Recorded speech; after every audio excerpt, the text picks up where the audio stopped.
ഹാഉകൾ തുടക്കത്തിലും മധ്യത്തിലും അവസാനത്തിലുമൊക്കെ വരുന്ന രൂപങ്ങൾ നമുക്ക് നോക്കാം. ആദ്യം തുടക്കത്തിൽ വരുന്ന ഹാഇനെ പരിചയപ്പെടാം. ഒരു ദാല് എഴുതുന്ന രൂപത്തിലാണ് തുടങ്ങേണ്ടത്. അതിനോട് ചേർത്തി ഒരു വാവ് എഴുതുന്നു. താഴ്ഭാഗത്ത് ഒരു കോൺ നിർബന്ധമാണ്. ദാൽ എഴുതുന്ന പോലെ എഴുതി വാവ് ചേർത്ത് എഴുതുന്നു. ഇനി മധ്യത്തിലുള്ള ഹാ, മുമ്പത്തെ അക്ഷരത്തിനോട് കൂടെ ദാൽ താഴേക്ക് എഴുതി മുകളിൽ ഒരു വാവ് ചേർത്ത് എഴുതുകയാണ് വേണ്ടത്. ഇനി മധ്യത്തിൽ വരുന്ന മറ്റൊരു ഹാ നോക്കാം. ഇതിന് ഹാ മഷ്കൂക്ക എന്നാണ് പറയുന്നത്. ഇത് എഴുതുന്ന രൂപം ശ്രദ്ധിക്കുക.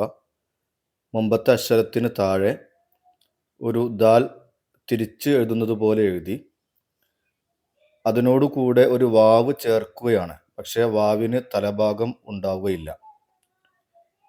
ഇനി ഹാ തുടക്കത്തിൽ വരുന്ന ഒരു പദം ശ്രദ്ധിക്കാം. ഹജ്മുൻ എന്നാണ് ഇവിടെ എഴുതിയിട്ടുള്ളത്. ഇവിടെയുള്ള ഹാഇനെ എഴുതിയത് ശ്രദ്ധിച്ചിരിക്കും.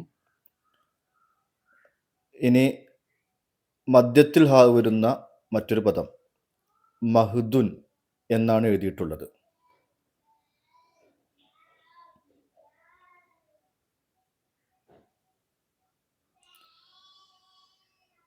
മീമിൻ്റെ താഴെ ഒരു ദാല് രൂപം എഴുതി മുകളിൽ ഒരു വാവിനെ ചേർത്ത് എഴുതുകയാണ് ചെയ്തിട്ടുള്ളത്.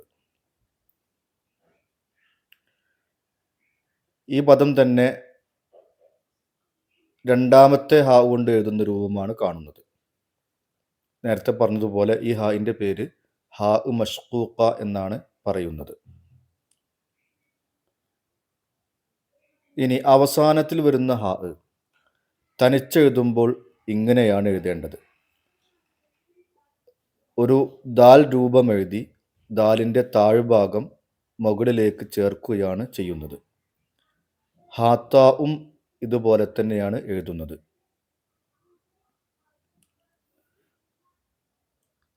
ഒന്നുകൂടി ശ്രദ്ധിക്കാം. ദാൽ രൂപം എഴുതി ദാലിൻ്റെ താഴ്ഭാഗം മുകളിലേക്ക് ചേർക്കുന്നു. എന്നാൽ ഈ ഹാ അവസാനത്തിൽ വരുമ്പോൾ മുമ്പത്തെ അക്ഷരത്തിൻ്റെ അവസാന ഭാഗം മുകളിലേക്ക് കയറ്റി എഴുതുക. അതേ ലൈനിലൂടെ തന്നെ തിരിച്ചു വന്ന് മധ്യത്തിലെത്തുമ്പോൾ ഒരു ദാൽ എഴുതി ആ ദാലിൻ്റെ രണ്ടാമത്തെ ഭാഗം ആദ്യത്തെ ഭാഗത്തിലേക്ക് ചേർത്ത് എഴുതുക. ഇങ്ങനെയാണ് ഹാഇൻ്റെ അവസാന രൂപം എഴുതുന്നത്.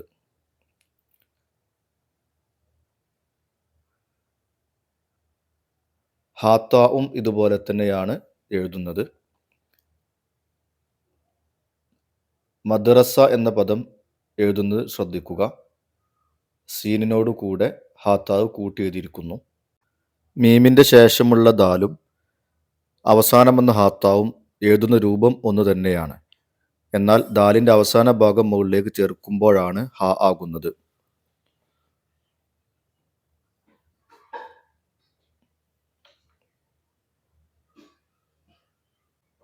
ചുരുക്കത്തിൽ തുടക്കത്തിലുള്ള ഹാവും മധ്യത്തിലുള്ള ഹാവും